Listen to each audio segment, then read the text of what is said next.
बात करते हैं कंट्रोल आर्म के बारे में।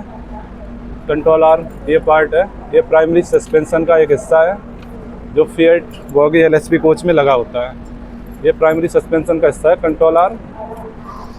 इसके जब मेंटेनेंस के दौरान मेन चीज़ हम ये control arm pivot Bush pin है, जो इसकी हाइट होती है न्यू कंडीशन में यहाँ से यहाँ तक, इस पॉइंट से लेके यहाँ तक 52.5 mm रहेगी हाइट इसकी। और जो उसका डाया जो होता है वो होगा 85 mm। ये यहाँ सेंटर से डाया होगा 85 mm। और ये ब्लॉक फिक्सिंग ब्लॉक लगा हुआ है, जो ये यहाँ पे 9 mm हाइट होती है इसकी, यहाँ से यहाँ तक जहाँ ये control arm Bush pin set है। इसमें नॉमिनल कंडीशन में यहाँ पे एक ये फिक्सिंग ब्लॉक और कंट्रोल आर्म सपोर्ट ब्रैकेट के बीच में यहाँ पे 1 mm का गैप रहता है। यहाँ पर कोई गैप नहीं रहेगा, इस यहाँ पे सपोर्ट ब्रैकेट और पिवेट बुश पिन के बीच में कोई भी गैप नहीं होना चाहिए। जब गाड़ी मेंटेनेंस के लिए वॉशिंग लाइन में आती है तो हम यहाँ पे फिलर गेज के थ्रू चेक करते हैं। यहाँ पर सपोर्ट ब्रैकेट और पिन के बीच में कोई गैप नहीं होना चाहिए, यहाँ भी कोई भी गैप नहीं होना चाहिए। अगर गैप होगा तो ये 2 बोल्ट इधर लगे हुए हैं इस साइड, 2 बोल्ट उस तरफ भी लगे होंगे, जो M20/100 mm के होते हैं डायमेंशन इनकी बोल्ट की। जो अगर लूज है ये बोल्ट तो इनको फिर से टाइट करें। इनका टॉर्क जो है टॉर्क इनका है 265 Nm में टॉर्क करते हैं इसको। ये सिक्योरिटी प्लेट है, जो टॉर्क होने के बाद इसके बोल्ट का हेड होता है, यहाँ पे इसको मोड़ देते हैं जिससे बोल्ट जो है ना लूज नहीं हो।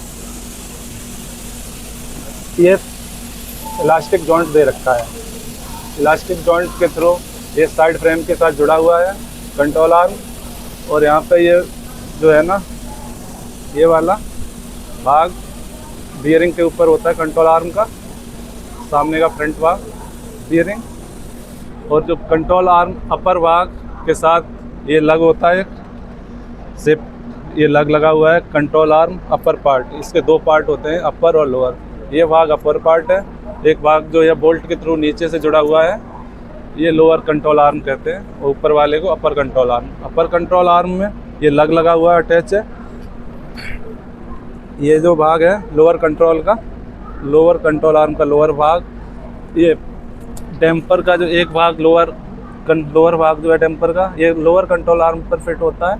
और डैम्पर का जो ऊपर का भाग है टॉप, ये साइड फ्रेम के साथ अटैच रहता है, यहाँ पे साइड फ्रेम के साथ अटैच रहेगा। और ये जो है नट बोल्ट का साइज M16/90 का रहेगा mm में। इसको 170 Nm पर टॉर्क करते हैं हम। ये 2 बोल्ट रहते हैं, एक यहाँ पे एक यहाँ पे। और ये सामने वाले जो बोल्ट हैं M16/45 के रहते हैं, इसको 170 पे टॉर्क करते हैं। 4 बोल्ट रहते हैं, 1 2 3 और 1 4। ये 170 पे टॉर्क होंगे। और ये वाले जो बोल्ट हैं M16/70 mm, ये भी 170 पे टॉर्क करेंगे हम। होल्ड करना इसको। बोर है ये वाला, बोर साइज जो है ना इसका 230.5 mm से अधिक होने पर इसको हम रिजेक्ट कर देंगे। और 230.312 mm से कम होने पर हम इसको रीयूज कर लेंगे। अगर 230.312 से लेकर 230.5 mm के बीच में है तो फिर इसको हम रीमशीनिंग के लिए भेजेंगे इसके बोर को। और यहाँ पे जो बोर है कंट्रोल आर्म का, ये जो होता है 190 mm इसका बोर है, इस वाले का कंट्रोल आर्म का बोर। और जो इसमें सेंटर जो control arm pivot Bush pin है, इसका जो आउटर डायमीटर होगा वो 190 mm है इसका। ये जो फ्लेक्सिबल जॉइंट रबर जो जॉइंट है इसका। Control arm mainly traction force और ब्रेकिंग फोर्स को ईजिली हैंडल करता है। जब गाड़ी में ब्रेक लगते हैं और जब गाड़ी ट्रैक्टिव खींचती है इसको, तो ये कंट्रोल आर्म सबसे पहले यहीं पे फोर्स आता है, यहाँ एक्सल, व्हील एक्सल के through. Control arm curve negotiation, जब गाड़ी कर्व पे होती है तो ये इम्पोर्टेंट रोल प्ले करता है। ये फ्लेक्सिबल जॉइंट होने के कारण ये कर्व पे गाड़ी को आसानी से अलाइनमेंट देता है व्हील को, जिससे गाड़ी आसानी से टर्न हो जाती है। यहाँ पे जो गैप दिए हुए हैं, ये वाला गैप जो है 45 mm का गैप रहता है, लग और अपर, ये वाला गैप 45 mm, और जो सेफ्टी पिन और लग के बीच में गैप रहेगा वो 37 mm गैप, 37.5 mm गैप है ये वाला। कंट्रोल आर्म जो है ना, तीनों फोर्स को इजीली हैंडल करता है। लेटरल फोर्स, जो साइड से फोर्स लगता है उसको भी हैंडल करता है। जो वॉच बॉडी के वेट से जो फोर्स आता है, वर्टिकल फोर्स, उसको भी हैंडल करता है। और जो आगे पीछे गाड़ी चलती है जिसको लॉन्गिट्यूडनल फोर्स कहते हैं, ब्रेकिंग एंड ट्रैक्टिव फोर्स, उसको भी इजीली हैंडल कर लेता है। ये कंट्रोल आर्म प्राइमरी सस्पेंशन का बहुत ही महत्वपूर्ण पार्ट है।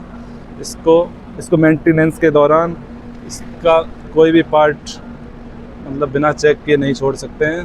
कोई भी बड़ी दुर्घटना हो सकती है अगर कुछ भी मिस हुआ यहाँ से तो।